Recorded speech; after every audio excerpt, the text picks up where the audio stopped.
It started with a fine over something I'd been doing for years. No noise.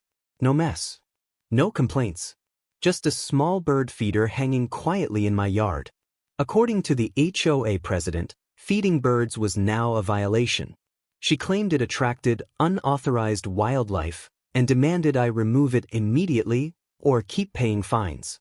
I honestly thought it was a joke. But when the notices kept coming, I decided to stop arguing and make one phone call instead. And when the city inspector finally showed up, he didn't lecture me. He smiled. Because what the HOA was trying to enforce wasn't a rule at all.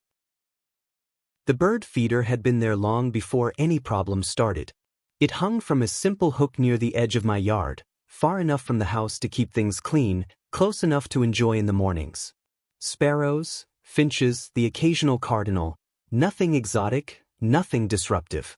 Just quiet movement and a bit of life in an otherwise ordinary neighborhood. I liked the routine. Coffee in hand. Morning light.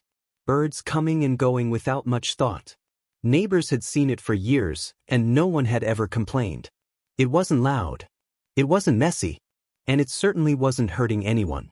The HOA president, however, saw it differently.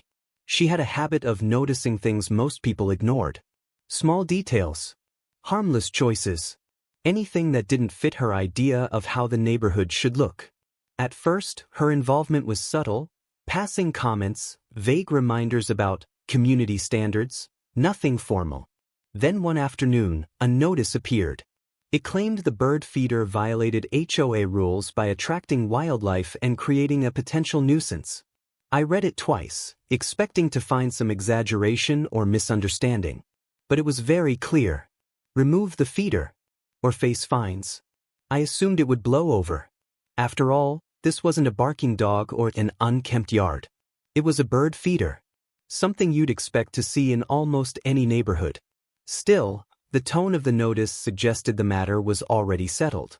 And that was my first clue this wasn't really about the birds at all. The fines didn't start big. At first, it was a small amount, barely worth arguing over. The notice stated the feeder needed to be removed immediately to avoid further action. I figured someone had misinterpreted the rules and that once it was reviewed, common sense would win. It didn't. A second notice arrived a week later. This one referenced the first fine and added another. The language was firmer now. Less suggestion, more command. It claimed the feeder posed a risk of attracting pests and creating unsanitary conditions, despite the fact that the yard was clean and there had been no complaints from neighbors. I checked the HOA documents myself. There was nothing about bird feeders. No mention of wildlife restrictions beyond obvious things like livestock. No prohibition against feeding birds. Nothing even close. Still, the HOA president insisted the rule fell under a vague section about maintaining community appearance. That's when it became oddly personal. She started taking photos. She noted dates and times. She warned that continued non-compliance would lead to escalating penalties. Meanwhile, the birds kept doing what birds do. They came. They left. They made no mess. The situation would have been funny if it wasn't so persistent. Each new notice arrived with more certainty, as if repetition alone could turn an opinion into a rule. I realized she wasn't trying to interpret the guidelines, she was stretching them. I decided to stop going back and forth. Instead of arguing over emails, I made a single call to the city. I asked a simple question: was feeding birds on private property allowed? The answer came quickly and without hesitation. The city employee even sounded surprised the question was being asked at all. They offered to send an inspector, not because there was a violation, but because they were curious why an HOA was enforcing something that didn't exist. That's when I stopped worrying. Because if there's one thing HOAs don't like, it's when someone outside their bubble shows up with a rulebook they can't rewrite. The city inspector arrived on a clear morning, clipboard in hand, already looking amused. He walked the yard slowly, looked at the feeder, looked at the ground beneath it, checked the fence line, took a few notes. Then he asked one simple question: how long it had been there. When I told him, he nodded. No violation. No concern. No problem. He explained that feeding birds on private property was completely legal. There were no sanitation issues, no wildlife restrictions, and nothing in city code that even hinted at a problem. He actually smiled as he said it, like this wasn't the first time he'd been called out for something that didn't exist. Then the HOA president stepped in. She tried to explain, tried to frame it as a community standard, tried to insist it was about preventative enforcement. The inspector listened politely, then calmly clarified that city rules don't change based on HOA preferences. Before leaving, he documented the visit.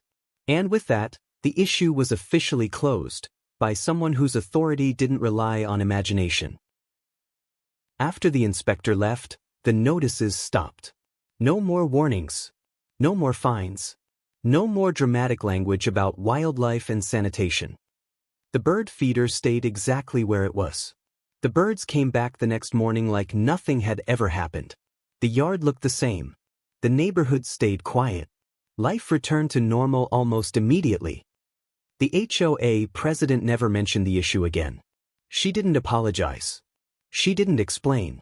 She simply moved on, carefully avoiding the subject as if it had never existed. The sudden silence said more than any letter ever could. Neighbors started joking about it once word got around. A few admitted they'd been worried their own feeders might be next. Others laughed at the idea that something so harmless had caused so much paperwork. What stuck with me wasn't frustration, it was perspective. Sometimes HOA power thrives on assumption, on the idea that if something sounds official enough, people will comply without checking. This time, all it took was one calm phone call and someone who actually knew the rules. And the birds? They never noticed the drama at all. They just kept showing up.